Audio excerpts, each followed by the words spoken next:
Ladies and gentlemen, good morning. On behalf of the Geneva Press Club, I would like to welcome you to this conference organized by the National Council of Canadian Tamils. This conference is dedicated to promoting reconciliation, accountability and human rights in Sri Lanka. It takes place in the context of the 58th session of the UN Human Rights Council taking place this September in Geneva. Before giving the floor to the moderator of this event, I would like to mention that the Geneva Press Club has received a letter from Her Excellency, the Ambassador at the Permanent Mission of Sri Lanka to the UN in Geneva. In her letter, she condemns the use of words as genocide or war crime and reminds us that no international organization or intergovernment body has ever used these terms to qualify the situation in Sri Lanka. The Geneva Press Club is a platform that values freedom of expression and opinion. But we also need these opinions to be balanced and respectful of the various parties involved. Without further ado, I have now the pleasure to give the floor to Madame Rugsha Sivanandan, Executive Director of the National Council of Canadians Tamils. Madame Sivanandan, the floor is yours.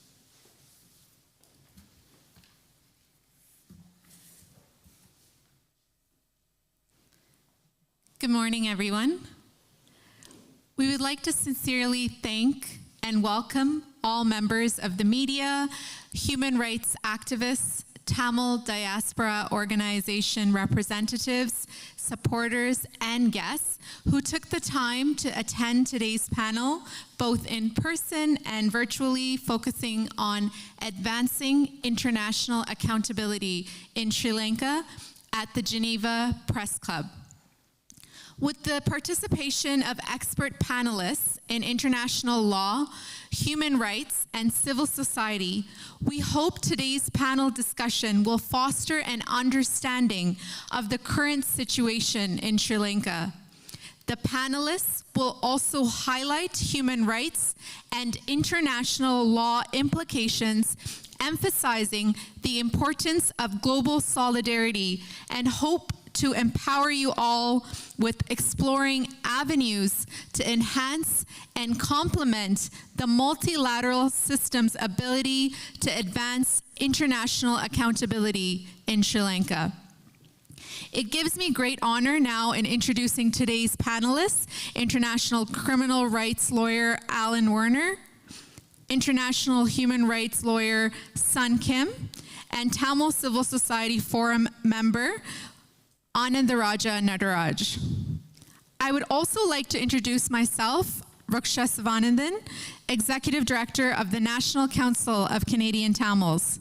It is my pleasure to moderate and participate in today's panel discussion. The National Council of Canadian Tamils is hosting today's panel discussion at the Geneva Press Club in partnership with many international Tamil diaspora organizations. At this time, we sincerely thank and acknowledge the following Tamil diaspora organizations who have attended today's panel or viewing it virtually and provided their strong support and collaboration. The International Council of Ulam Tamils, which includes National Council of Canadian Tamils, Norwegian Council of Ulam Tamils, Italian Council of Tamils, Council of Ulam Tamils in Germany, National Council of New Zealand Tamils, Dutch Tamil Forum, Tamil Cultural Center, Belgium, Finland Tamil Forum, National Council of Sweden Tamils, Campaign for Tamil Justice in Australia, Maison du Tamilulam France, Swiss Council of Ulam Tamils, Council of Ulam Tamils UK, Tamil Movement Against Genocide in Mauritius, and Solidarity Group for Peace and Justice in Sri Lanka in South Africa. We also thank Pasumai Thayagam, Australian Tamil Congress, United States Tamil Action Group. As we begin today's panel discussion on advancing international accountability in Sri Lanka, we hope to start off by providing an overview of the current situation in Sri Lanka and highlighting the importance and need for international accountability in breaking the entrenched systemic impunity and evasion of justice in Sri Lanka, holding the perpetrators accountable and achieving remedial justice for the Tamil people. Since 1948, the Sri Lankan state has carried out war crimes, crimes against humanity, and acts of genocide against the Tamil people. This includes genocidal wars, genocidal pogroms, genocidal massacres, state-sponsored schemes such as surveillance, intimidation, harassment, arrest, violence, torture, Buddhization, colonization, militarization, singleization, and land grabs that continue until today. In 2009, we witnessed the heights of the Tamil genocide in the island of Sri Lanka. These acts of genocide are aimed at destroying the attributes of the Tamil nation and continuing the subjugation of the Tamil people in the island of Sri Lanka even today, resulting in the ongoing Tamil genocide. The situation of the Tamil people in Sri Lanka has worsened over the years, making it an open prison in their homeland with no fundamental rights. The Draconian Prevention of Terrorism Act, which has been asked to be repealed by the United Nations Human Rights Council, is still being used by the Sri Lankan state to harass and incarcerate Tamil people who are remembering their loved ones and to deny the Tamil people their rights to commemorate and memorialize. The Sri Lankan state is still using various state departments, including its archaeological and forestry departments, to continue state-sponsored land grabs, Buddhization, and singleization in effort to destroy the attributes of the Tamil nation.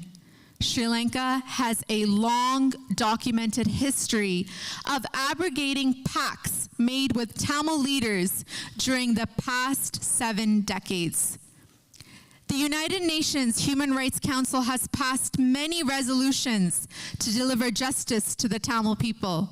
However, there has been no tangible progress from the Sri Lankan government thus far in any of the recommendations from the resolutions. It should be reiterated that Sri Lanka has violated all articles in the Universal Declaration of Human Rights against Tamil people with impunity. Successive leadership, including the current one in Sri Lanka, came to power vowing to protect every Sri Lankan soldier responsible for crimes committed against Tamil people. Hence, international accountability is extremely integral in breaking the entrenched systemic impunity and evasion of justice in Sri Lanka, holding the perpetrators accountable and achieving remedial justice for the Tamil people. Representing a Tamil Canadian organization, today, it has been a privilege to be part of various forms of advocacy work in Canada and internationally. During the past 15 years, different levels of government in Canada have made important contributions in terms of achieving recognition, accountability, and justice for the Tamil genocide and combating Tamil genocide denial and distortion. Starting from the motions that have been passed at different levels of government in Canada at various times recognizing Tamil genocide, Ontario Legislative Assembly passing Bill 104, Tamil Genocide Education Week Act, Canada's House of Commons recognizing May 18th as Tamil Genocide Remembrance Day, the Government of Canada imposing sanctions against 4 Sri Lankan governmental officials, including 2 former presidents, namely Mahinda Rajapaksa and Gotabaya Rajapaksa, Canada continuously playing a crucial role in the United Nations Human Rights Council as a core group member to hold Sri Lanka accountable, and Brampton City passing a motion to build a Tamil genocide monument.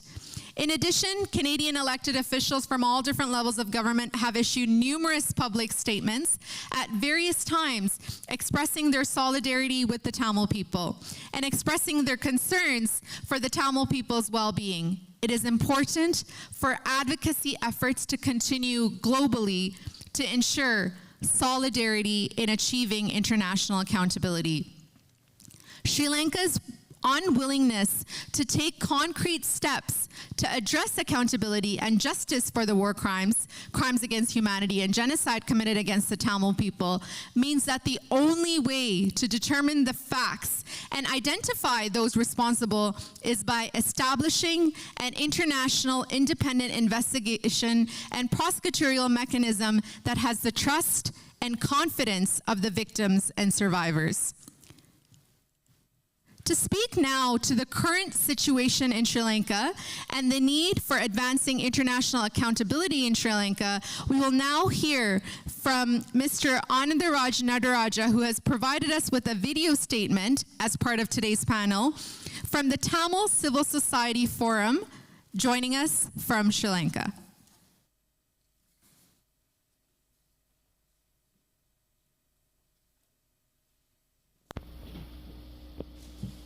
On behalf of the Tamils in the islands of Sri Lanka, I would like to address the honorable leaders of the countries participating in the sessions of the United Nations. I salute you for your dedications to justice and peace for the oppressed. My name is Nadaraja Anandaraj, speaking from Velvatithurai in Sri Lanka's northern province. I have served my community as a school principal, Director of Education, and Chairman of the Urban Council of Velvatithurai. Despite the end of the war in 2009, issues of racial discrimination, ethnic cleansing, and cultural destruction persist. Our people continue to suffer due to missing loved ones and ongoing oppressions. The UN and countries that supported actions against the Tamils during the conflict promised to address these issues but have yet to fully resolve them. Here are some key problems still affecting our community. Number 1, the land occupation. Traditional Tamil lands have been occupied by government forces and Sinhalese settlers, displacing local Tamil residents. Lack of recognitions. The Tamil peoples are not officially recognized as a distinct ethnic group and are denied equal rights. Heritage destruction. Tamil heritage sites are being altered or restricted, with symbols changed to Sinhalese and Buddhist representatives. Historical injustice. The Tamils were marginalized when the British left and political power was consolidated under Sinhalese leaders, leaving Tamils as second-class citizens. Discriminations. Tamil face systemic discrimination and are marginalized under the unitary political system. Promotion of war criminals. Military officers and political leaders responsible for Tamil deaths are promoted to high positions such as high commissioners, ambassadors, ministers, and state ministers, adding to our suffering. Disappearances. Thousands of Tamils have disappeared, with families still seeking justice and many dying without resolution. So we urge the international community to recognize the Tamils as a distinct national group with equal rights and to support a referendum on self-autonomy for Tamils. This would bring stability and dignity to our people. Thank you for your attention. I am Nadaraja Anandaraj. On behalf of the Tamils in the island. Thank you once again to our Tamil Civil Society Forum member, Mr. Anandaraj Nadaraja, for joining us virtually from Sri Lanka. Next, to speak more about the importance of international accountability and the options available for holding perpetrators of war crimes, crimes against humanity, and genocide to account in Sri Lanka, we will now hear from international criminal lawyer, Mr. Alain Werner. Alain Werner is a lawyer admitted to the Geneva Bar with a Master's of Laws from Columbia University.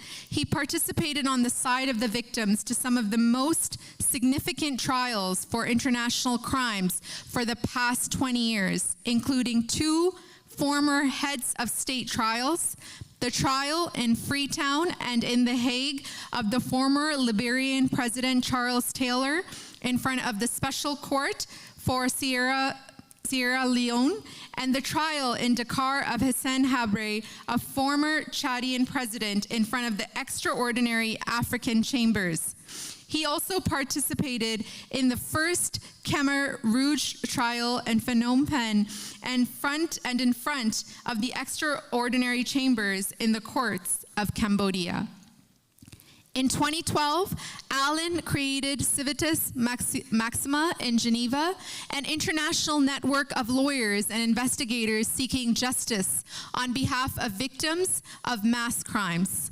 The work of Civitas Maxima until today has led to the arrest, indictment, and/or trial of 12 persons of 7 different countries on 2 continents, including the first ever sentence in Switzerland for war crimes and crimes against humanity in front of the Swiss Federal Criminal Court, and the first ever arrest of a businessman for pillage of blood diamonds qualified as war crime.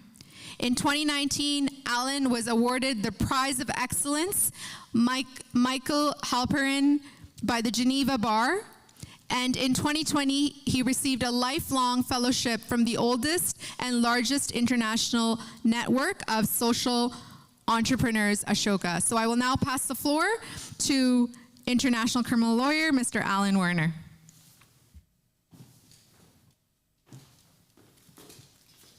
Good morning. First and foremost, I'm very grateful for this invitation. I would like to apologize for my very deep French accent that I have never managed to get rid of over the years. I would like also to say that my organization, Civitas Maxima, has not been working on Sri Lanka, and the idea here was, as it was said, to share experience and give views about the way victims today can look for, at least, and maybe find accountability. So the subject is advancing accountability. I'm going to talk about criminal accountability. So get a trial, get a criminal case somewhere for example, what has happened, and this is a subject today in Sri Lanka. And I decided, in order to hopefully have a debate, or at least stimulate a conversation later on, I have decided to go with a quite provocative stance, based on, as it was said, about 20 years of experience in international tribunals, and as well now with many national courts. So here is what I would like to say. My view is that today, in a context, which is the context that you are facing, in a context where there has been no justice. So you are talking about breaking impunity. So this is what we are talking about. In a context where there has been no justice, almost none or no criminal justice, so no case in front of a court, in a context where the crimes or some of the crimes have been happening many years ago, so we are not talking about something which just happened or a few years ago, but we are talking about a context many years ago. And finally, a context where, and this is clear, no justice can be found by the victims where the crime happened, which is exactly the context you are facing. If we are facing all of that, my view, very clear, is that the solution, at least, cannot be only the UN and or the ICC. It cannot. I think that part of the solution should be as well what we have been trying and what others have been trying, not only us, obviously, other civil society, other organizations in other contexts, and I will give you two very concrete examples. The solution needs to be as well quest of justice led by the victims with local actors. So here would be Sri Lankan civil society, which, as you stated, is very vibrant, very organized, very mobilized all over the world, and if needed, maybe yes, maybe no, if needed, the help of some international criminal lawyers. And today, there are many with lots of experience in our field, which is a very good news. So this is my view. You cannot let the United Nations and or the ICC, if you put all your faith with the United Nations or the ICC in the context I have described, I think that possibly you can still wait a long time to get any kind of justice. So let me now give you two very concrete examples of situations where indeed it has been completely blocked at the UN and at the ICC level, and where, nevertheless, thanks to this quest of justice, driven by the victim, driven by the organization, the victims are found some justice. And I will give you one example where politics have not played a big role, which obviously it's easier, and one example where politics is extremely involved. I'm talking here at the worldwide level, and we all understand that Sri Lanka belongs to the second category, where obviously it's a big player worldwide, and politics will always play a big role. So quickly, the first example where politics were kind of on the second level, this is what we have been doing with Civitas Maxima and our work for 12 years now, and this is Liberia. When I give conferences, people don't even know where Liberia is. They're talking to me about Libya, and I say, no, it's not Libya, it's Liberia. So Liberia is a small country in West Africa between Sierra Leone and Guinea. There has been two very brutal civil wars in Liberia, starting in 1989, ended up in 2003. Historians talk about 300,000 people killed. And basically, there has been no justice. There has been a Truth and Reconciliation Commission in Liberia after the peace accord, which came with a recommendation and a list of perpetrators in 2009 who should be tried. And the government of Liberia, the United Nations, have completely, in my opinion, dropped the ball, and there has been non-justice for Liberia, and the ICC had a very, very small jurisdiction in 2003. It was always clear that the ICC would not be the solution, obviously, and it has not been. Now, 2012, when we started working with Liberian victims, with Liberian civil society, we have a sister organization, Liberian, with whom since day one we are working hand in hand. The victims were afraid in Liberia of even talking about justice because there was so much impunity. And now, 12 years later, as you mentioned, we managed through different jurisdictions. It could be the nationality of the perpetrator, the nationality of the victims. It could be immigration crimes. It could be what everybody knows as a universal jurisdiction, more specifically, for example, an alleged perpetrator traveling somewhere or living somewhere. So it could be different kind of jurisdiction outside Liberia. We have found justice one way or in another. At least we have managed to get cases in Switzerland, in France, in Belgium, in Finland, in UK, in US. Not all of them were successful, but some of them we got four convictions. You mentioned two of them. And today, what has been incredible is that because of all those cases, because the Liberian press has traveled to these trials, they were in Switzerland, they were in Paris, they were in the United States, in Philadelphia. The Liberian journalists were following the trial happening outside to tell the Liberian that justice has been happening, even if nothing was going in Liberia. Because of all of that today, this is what we call in our field the Pinochet effect. Today, the Liberian president, newly elected last December, has signed in January an order, finally, after 15 years of quest of justice by the victim, to create a Liberian court, war crime court. So it's still in the process. We will see whether that leads anywhere or not.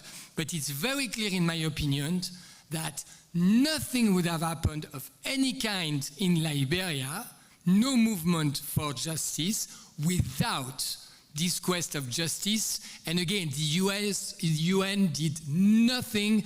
They did wonder, in my view, in Sierra Leone, with the Special Court of Sierra Leone, and I had the honor to work for the Special Court of Sierra Leone, about 100 or 200 millions for 10 years of Special Court of Sierra Leone. Next country, very similar war, intertwined, nothing at all.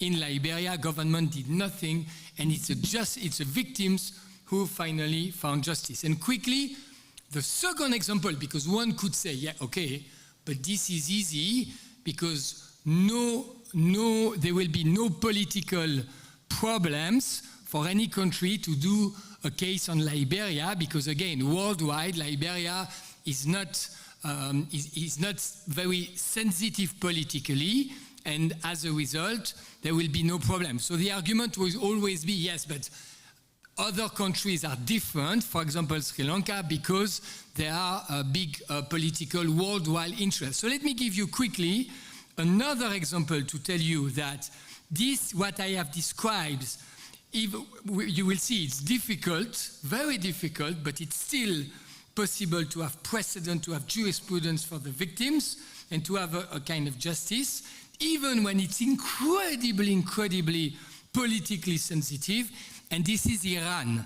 So I don't think anyone will dispute that Iran is as sensitive as you can get politically, and obviously for the Iranian victims to get justice anywhere is very complicated for many reasons. Yet, there has been a precedent that I think we need to talk about, because this gives, as a quest of justice for the Liberian victims, gives hope, I believe, to other victims. I believe what happened with this case in Iran, on Iran, is very important, because again, on Iran, there has been no justice driven by the UN. There will be never anything, probably, with the ICC for obvious reasons.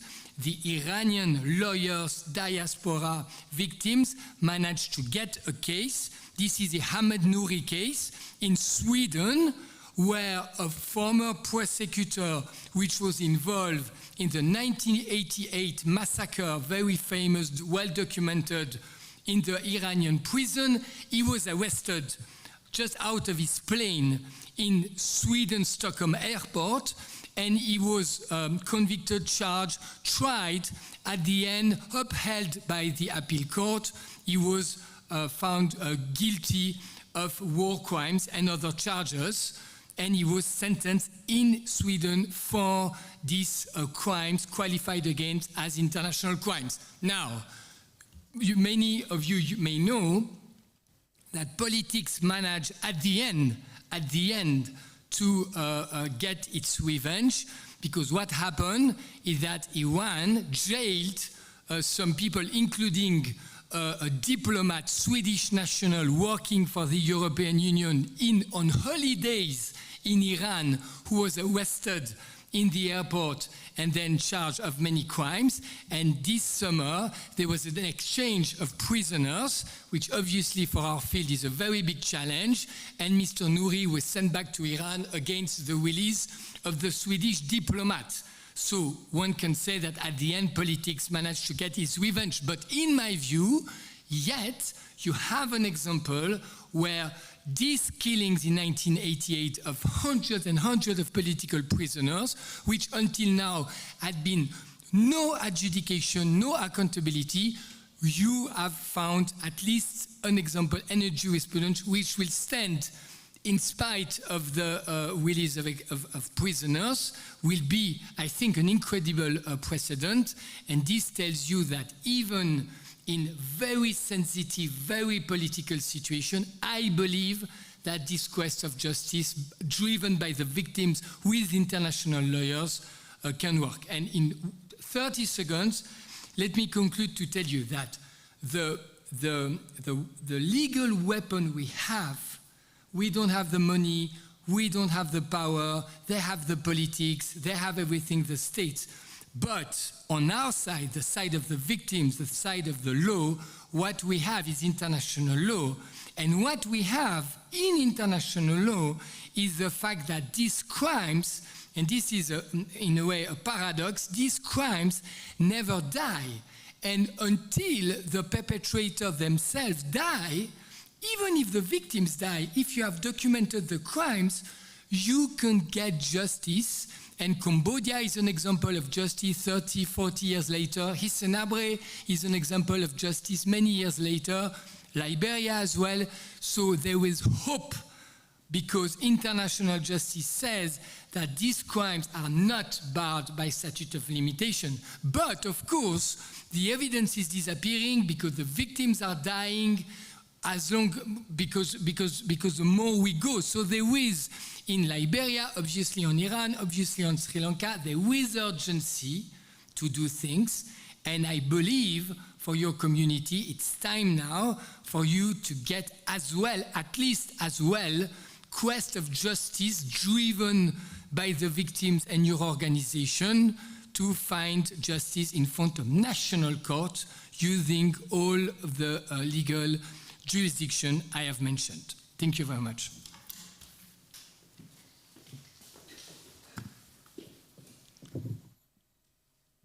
Thank you very much, Alain, for very much highlighting the importance of international accountability in Sri Lanka, as well as the various options that are available, with numerous examples around holding perpetrators to account. So thank you very much. To speak now on the importance of international accountability, and the potential of any UN-mandated investigation process and the options available for holding perpetrators to account in Sri Lanka, we will now be hearing from international human rights lawyer, Ms. Sun Kim. Sun is a legal advisor for the United Nations Office of the High Commissioner for Human Rights, where she has worked on accountability issues in the Middle East and Asia-Pacific regions. Sun is an expert in international human rights law, international humanitarian law, public international law, and international criminal law. She has had extensive experience in both domestic and international accountability mechanisms, including UN investigative mechanisms and international courts and tribunals. I will now pass the floor to international human rights lawyer, Ms. Sun Kim.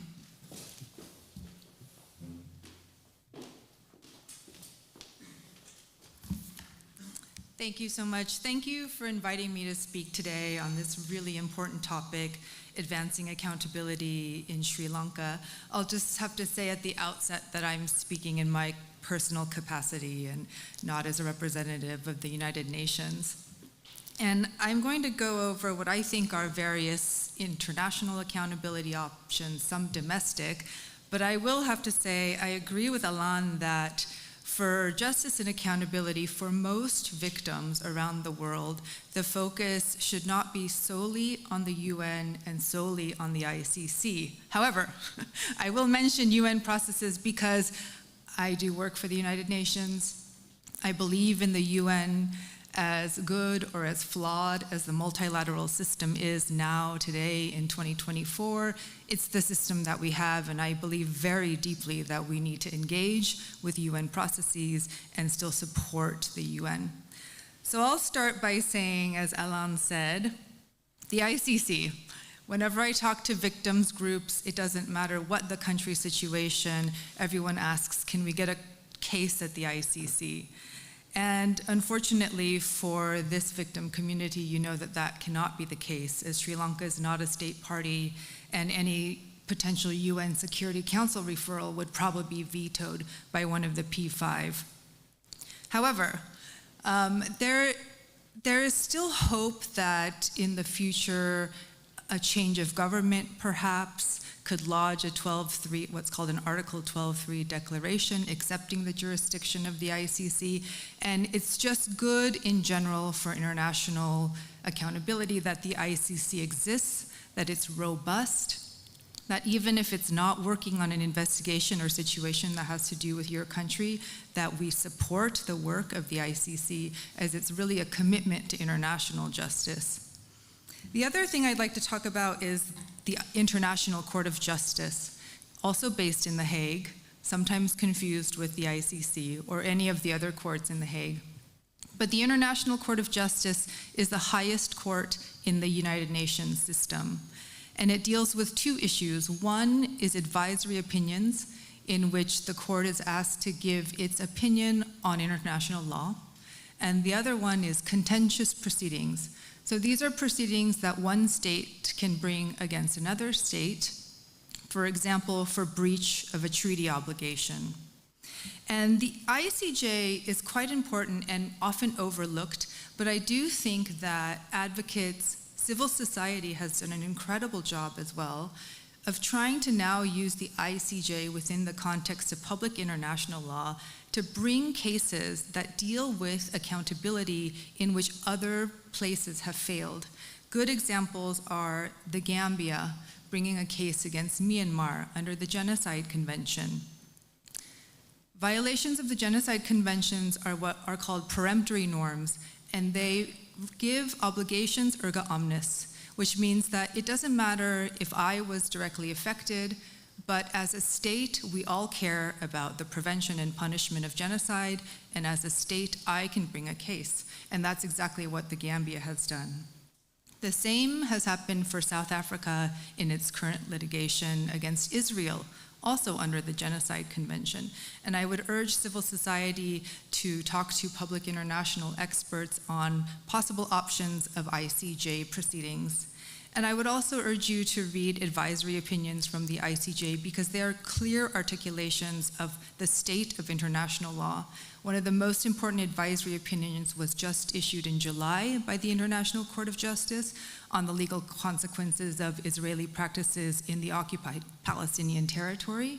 And in there, the court clearly articulates what the right to self-determination means. And that's very important for a people. The other option, which Alain is more of an expert on, is universal jurisdiction, which is the idea that you can bring a case in another state based on the fact that that state has incorporated international crimes in its domestic legislation or has international crime jurisdiction. And I think that all of these processes need to be thought of as multi-part and creative approaches and not just one, but doing many things on many fronts at the same time. I'll go into UN mechanisms because I do support the UN and the UN mechanisms. As we see Human Rights Council in the last, I would say, about 7 years or so, Human Rights Council has moved to create investigative bodies that have more and more what I would call accountability mandates. And you would see this in the language reflected in some of the most recent Human Rights Council created investigative bodies, such as the FFM Sudan, the FFM Iran, the Commission of Inquiry on the Occupied Palestinian Territory and Israel. Now, OHCHR has what we call the OSLAP, the Sri Lanka Accountability Project, which is slightly different from the Human Rights Council mandated investigative bodies. These investigative bodies, which are either fact-finding missions or commissions of inquiry, are independent from the Office of the High Commissioner for Human Rights, and therein lies a very important difference. Whereas the Sri Lanka project is within OHCHR, these COIs and FFMs are independent of OHCHR. Those mandates have very important language, and if you're involved, this is very technical, but it's good to get involved in the drafting of resolutions. That language, the collect, preserve, consolidate, the sharing with judicial proceedings, that language reflects another rise in international accountability, which is the creation of these independent investigative mechanisms. And while the IIM for Myanmar and the IIIM for Syria are completely independent, separate investigative mechanisms that focus on criminal investigations, I have seen that the trend in Human Rights Council is to move more towards the language of that type of accountability. And for all of this, it's so important that civil society, you're really the driving factors of all of this, and to take this victim-centered approach to any kind of accountability proceeding, making sure that sexual and gender-based crimes are at the forefront, crimes against and affecting children are also at the forefront, and having that victim-centered approach is quite important for any of these. I'll talk about, kind of quasi-accountability as well. So some things that advocates have been doing around other country situations are targeted sanctions for individuals in certain countries. Those are quite effective. Another thing is on the issue of enforced disappearance. Sri Lanka ratified the Convention for the Protection of All Persons from Enforced Disappearance. They ratified that in 2016. There's a committee that looks at how states comply with their obligations under that convention. There's also a UN working group on enforced or involuntary disappearance. These are the types of places in which civil society and victims groups should engage and can engage actively. The other thing that's tangential but always hits people in a hard way is the issue of business and human rights. So there's UN guiding principles on business and human rights. This is soft policy, it's not enforceable international law, but it provides an overall framework of what the obligations of businesses are vis-a-vis human rights. And that's another way to engage. There is a working group here in Geneva that works on business and human rights. And I will just close by saying, don't give up on the UN. This is definitely the multilateral system that we need to engage with and work within. However, that doesn't stop groups from having this multi-pronged creative approach to seeking justice and accountability. And always remember that the primary duty bearer for protecting, promoting, fulfilling human rights is the state itself. And so do not take the pressure off the state, as that is their responsibility. So thank you very much. Thank you so much, Sun, for really explaining the various human rights frameworks and the role of the United Nations in terms of achieving accountability and justice in Sri Lanka. So we're now going to be opening it up to a question and answer session that we will be moderating.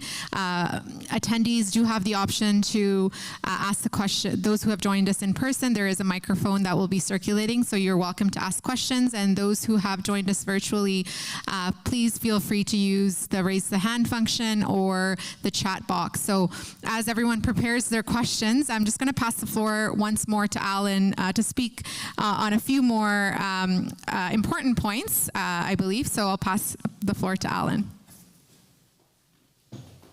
Thank you very much. I just wanted to go back to, I absolutely agree on ICJ. I think this is very important. I was talking about criminal accountability, but I absolutely agree that ICJ, I believe now is playing more and more of a role on many situations, and indeed, as we have seen with Gambia and South Africa. I just wanted to say something about IIM and IIIM, which indeed are as well a very interesting development of the past years in situations like Syria and Myanmar, where it was completely blocked at the UN in the sense that we could not get with a UN Security Council a referral to the ICC. So indeed, I think that the fact to preserve the evidence is very, very important, and I wish that there was IIM or IIIM for Sri Lanka. I have no idea where if there is discussion or not, or if there will be one day a permanent body doing evidence gathering when it's blocked. But I just wanted to say one thing about that, which I think is reinforcing the view that a victim should let the initiative. The problem, or kind of the limit I see, and you will correct me if I'm wrong, but my understanding is that the IIM or the IIIM, let's say that they have some evidence very important, and let's say that the evidence they have led them to think that a perpetrator is somewhere where you could, outside, let's say, the country where he's from. My understanding is that this body cannot in itself go to the countries and tell the countries, well, look at this, look at that, here's the evidence, the same way victim can one way or another do it. My understanding is that it's the countries, European or whatever countries, which has to go and request IIM or IIIM when they want to do a case. And this has happened in a very good way, I believe, for example, in Germany, on the Syrian cases, very important, again, completely blocked Syria, another fantastic example of quest of justice by the victims and by the lawyers and by the organization. And it's when the victims went, and the German was very active as well, but it's the German and the victims and the system there which went then to Geneva to request the IIIM about the evidence, but not the other way around.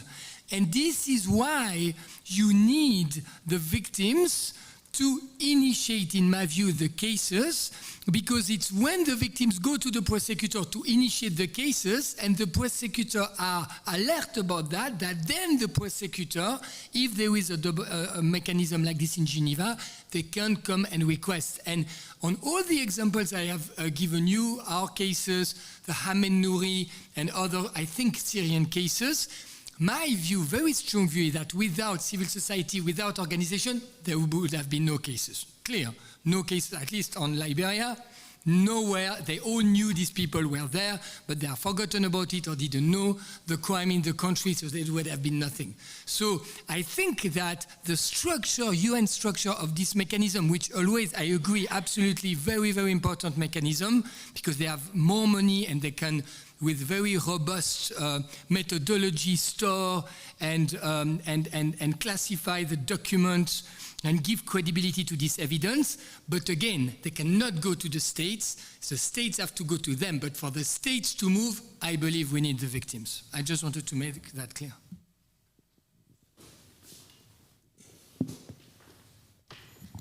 Thank you very much, Alan, for those additional important points. So we will now be moving on to the question and answer session. So if anyone has a question here in the audience, please feel free to let us know and we'll pass the mic to you. Thank you.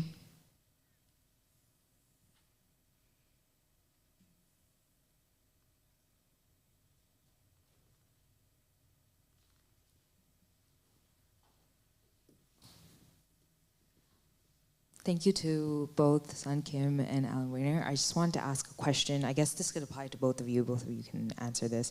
How can human rights frameworks be utilized to strengthen the case for justice in Sri Lanka? And what role does global solidarity play in supporting Tamil people? Does this work? Okay. I think human rights is the framework. So we all work within human rights.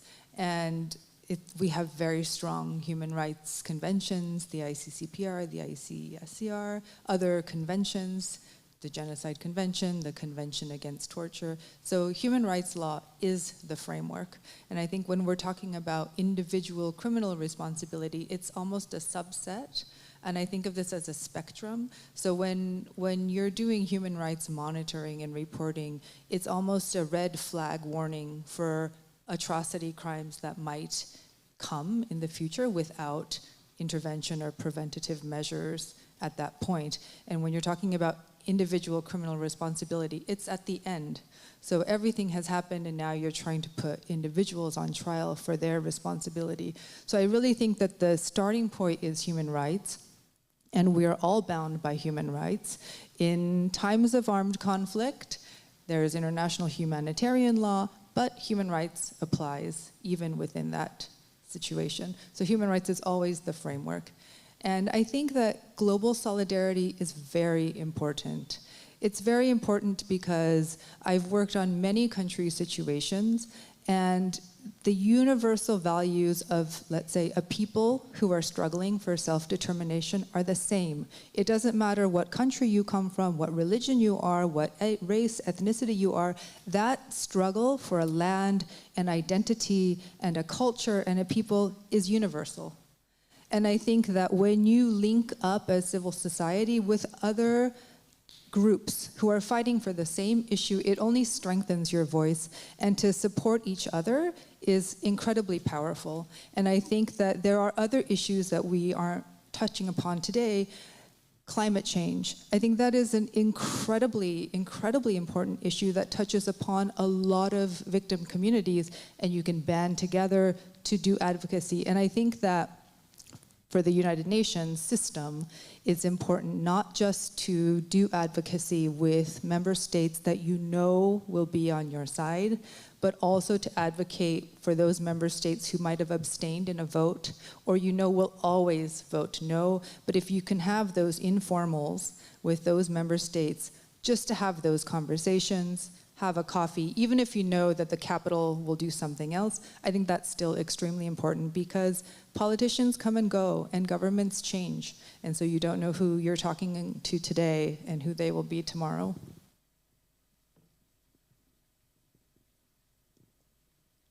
This is super quick. I think this was a perfect answer.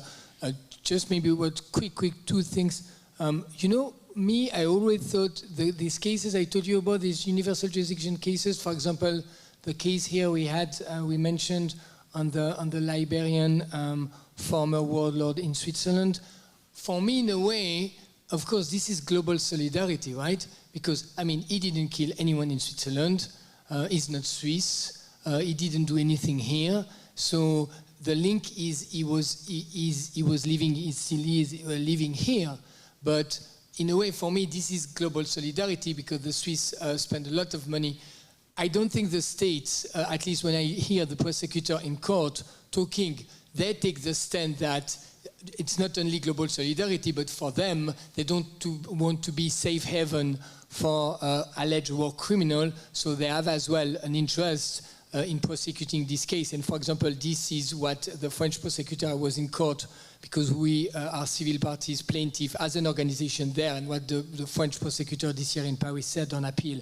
But for me, it's still a global solidarity. And I would like to say that indeed, this ICJ now, the development, when you look at South Africa, when you look at the Gambia taking these cases, of course, they are saying that it is their duty because of the convention, but this is in a formidable way, in a sense of global solidarity, because this is the global south now saying, wait a minute, this instrument exists, and everybody should comply with this instrument, and not only us on the global south.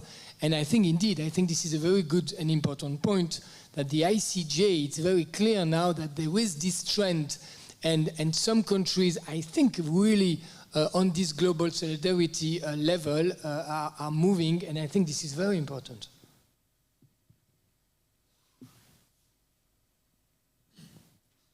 Yeah, thank you. Just I want to know if you can give more information regarding Article 15 of the ICC and the possibility for the victims or representative of the victims who are living in the countries where who are signatory of the and who ratified the Rome Statute. So about it's specifically regarding the ICC Prosecutor Promoters Initiative. Thank you. I can try. It's been a while since I've read the Rome Statute, but I believe Article 15 lays out the jurisdiction of the court to start an investigation. Correct me if I'm wrong.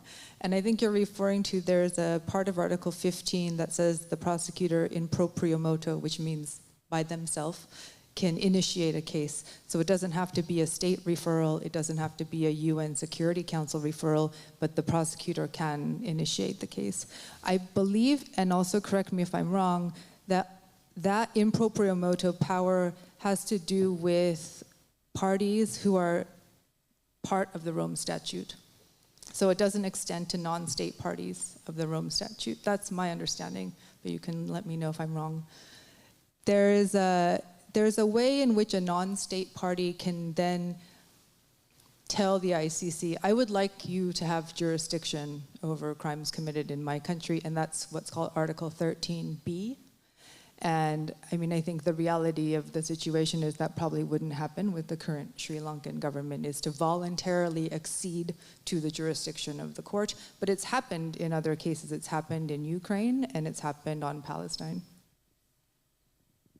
Yeah, just because maybe this is what you had in mind, and I know there was some discussion about that. And again, I'm not by any means an expert on Sri Lanka, but so basically, so this is obviously all correct. Basically, you have had, so the prosecutor of the International Criminal Court, Karim Khan, as you know, in the past 2 years, has moved requesting the judges on Ukraine and requesting the judges now on Palestine.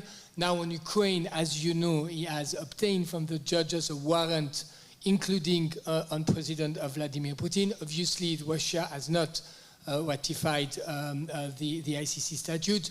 It is possible because the alleged crimes are committed in a country, Ukraine, which has agreed with the jurisdiction. And same now, and this is obviously very contentious, and again, Karim Khan has requested the judges, and now the judges are considering, they have opened, as you know, on Palestine, many views, which is very surprising in my view, because I think it should be ex parte, but anyway, they have said that people can give views, so I think 20 states and 40 people, 60 intervenants for that decision on Palestine, which will come. But again, the idea that Palestine has agreed with the jurisdiction, and some of the crimes are in Palestine, or they were citizens, so it was possible. Okay, so again, none of that indeed would happen in Sri Lanka, but I understand that there is some discussion, in my view, looks to me, at least prima facie, very far-fetched,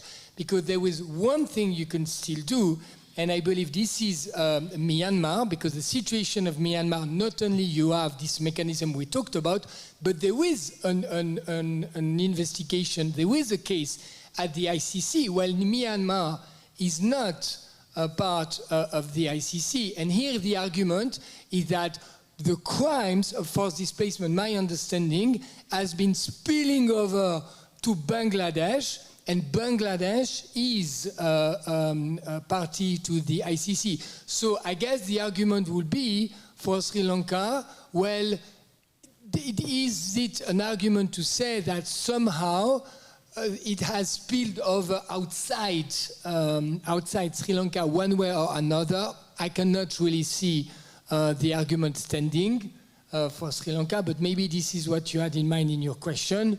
I think that it would be a very far stretch for Karim Khan or anyone at the ICC to take that case. So I think it's kind of safe to say that it's a very, very, very long bet to say that there will be ever a case, unless, and it was said, and it's right, there is a change of government in Sri Lanka. Thank you. We have another question here on the floor.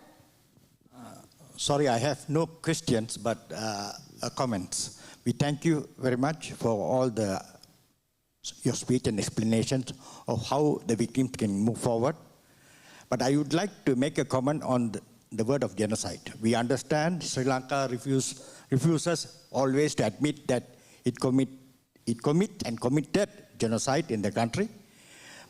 But as a victim who grew up in the island since the independence, the only victim in the country were Tamils.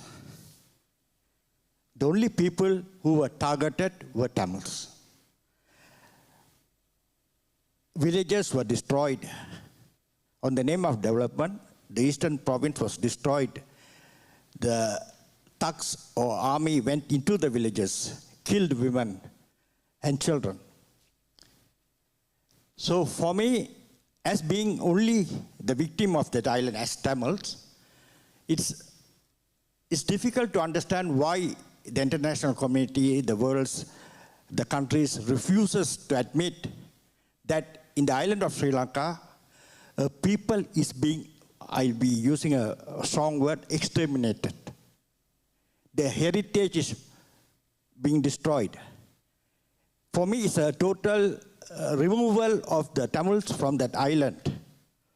So we hope, or whoever are hearing this meeting, understand that as victims, we feel it's total injustice in this world for not investigating the crimes which started from 1948, even before 1948, in that island, and the only people targeted were Tamils. Thank you.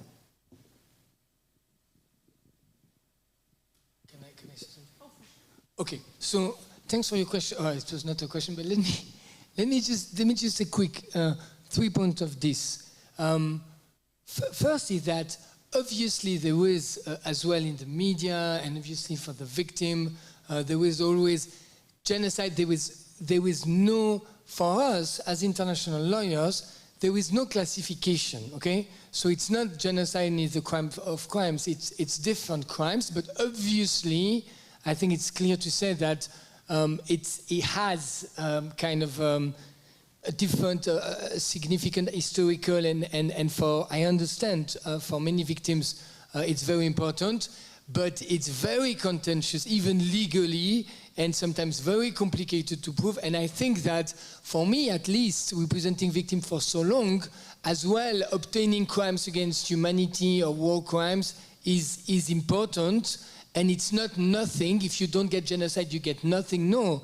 If you get crimes against humanity, if you get war crimes, I think still it is important. And just to tell you about Cambodia, because sometimes for everybody it's completely clear there has been a genocide, while in court it's not clear. And this was the case in Cambodia. Think about Cambodia. You have a country of 4 million people, 3 or 4 million people at the time. The Khmer Rouge, they kill, I think, 1.5 or 1.7 million people. They kill 1 person out of 3. So if you ask anyone in the streets who knows something about international law and you say, okay, what are the genocide? They will tell you, okay, they will tell you Second World War, but they will mention the Khmer Rouge. I think for all of us growing up, it's clear. Well, it was not clear in court.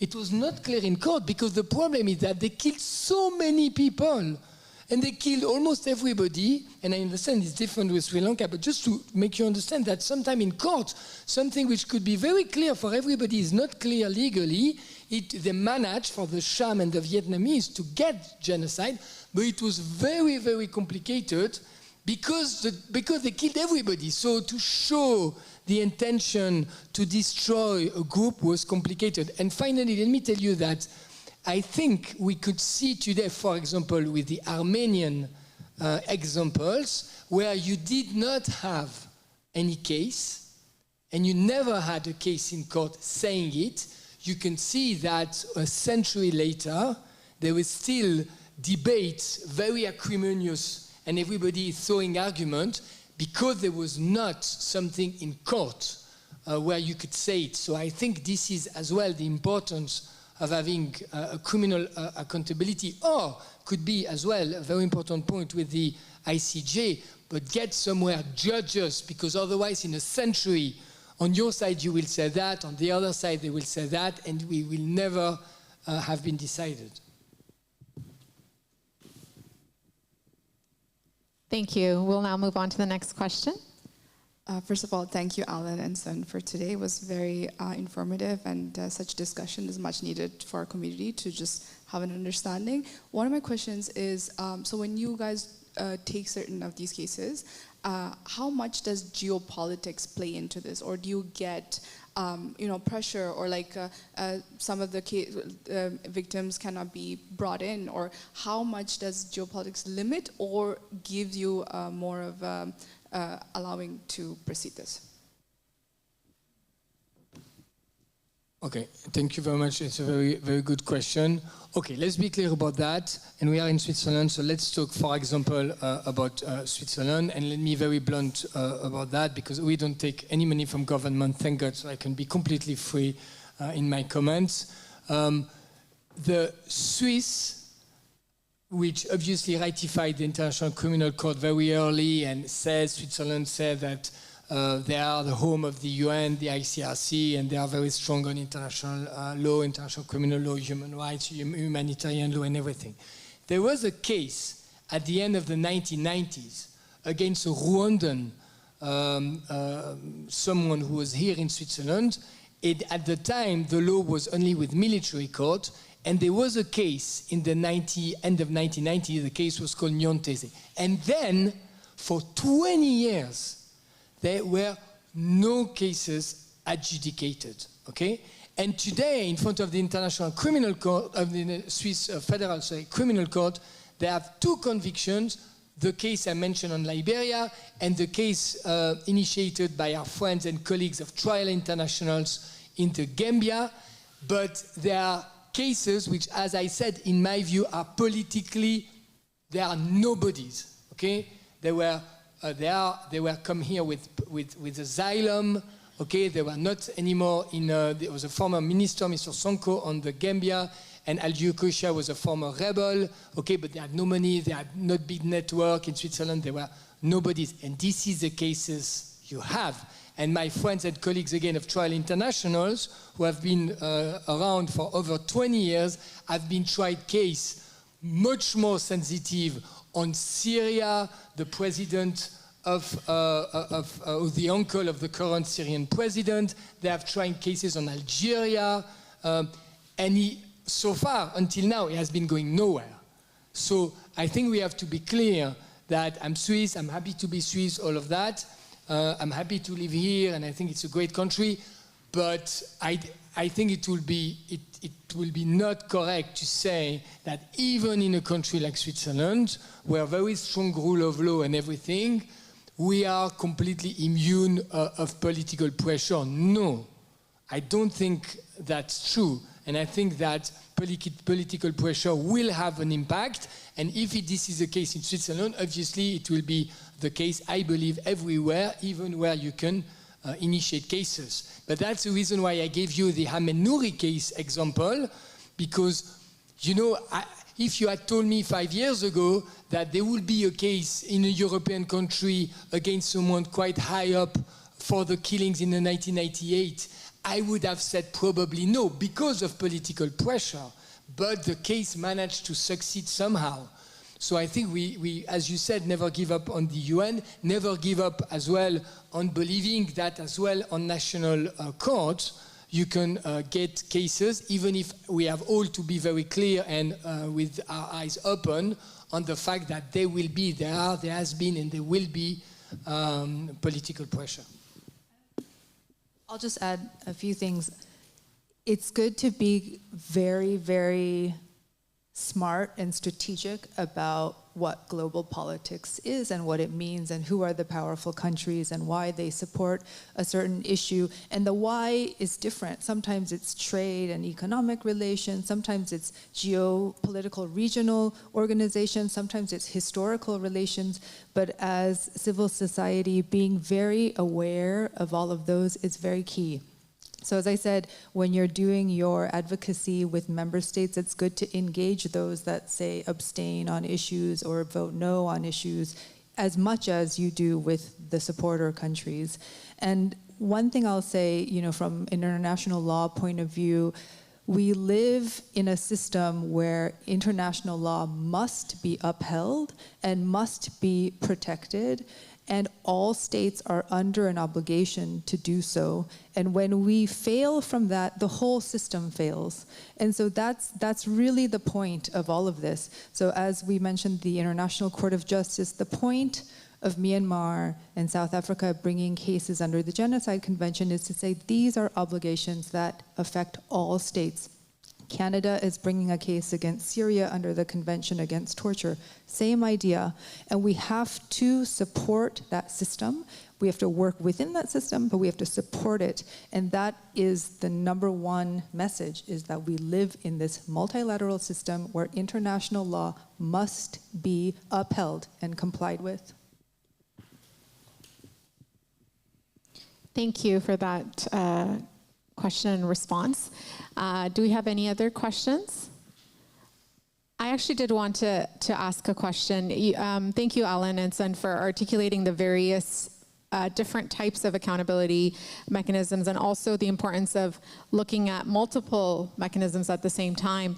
But when it comes to the UN process, so as you referenced, Sun, we do have the Office of the High Commissioner's team who has developed the Sri Lanka Accountability Project, SLAP, and SLAP has a mandate to deliver, and they have done a wonderful job of looking at various different types of evidences in various different areas. But when it comes to, for example, enforced disappearances, sexual and gender-based violence, torture, child abuse, all of these different various areas of evidence collection, and we come to these different types of accountability options, is there a suggestion or recommendation in terms of what works best for, what type of accountability mechanisms works best?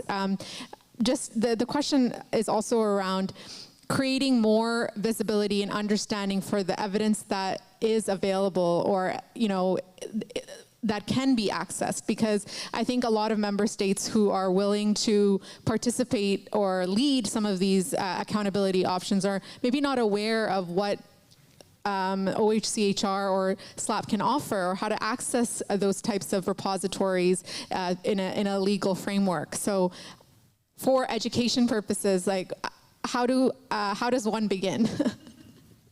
I mean, I think for individual criminal responsibility, you have a day-long meeting with Alain, and you talk to him about what are the options globally for something like that.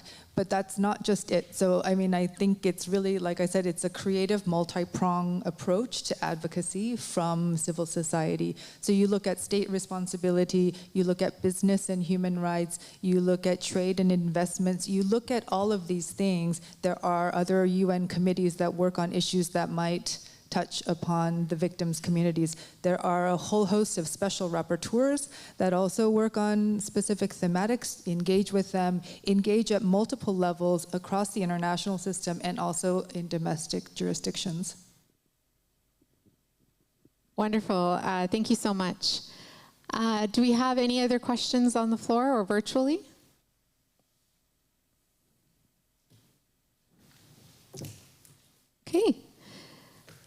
So I think we will now be bringing today's panel discussion on advancing international accountability in Sri Lanka to an end. Thank you very much to all members of the media, human rights activists, Tamil diaspora organizations, representatives, NGOs, supporters, and guests for joining us today, both in person and virtually at the Geneva Press Club, to witness this panel on advancing international accountability in Sri Lanka. Special thanks to the Geneva Press Club for allowing us to host this session here in Geneva. We hope you all found this session very valuable. Accountability in Sri Lanka is something that we are going to hear more and more of moving forward, and we hope to continue to have more of these sessions in terms of educating and empowering people. So in terms of closing remarks, we really hope this session has fostered an understanding of the current situation in Sri Lanka, also highlighting the human rights and international law implications and the importance of global solidarity, and empower you all with exploring different avenues to enhance and complement the multilateral system's ability to advance international accountability in Sri Lanka. So thank you, and hope you all have a nice rest of the day. Take care.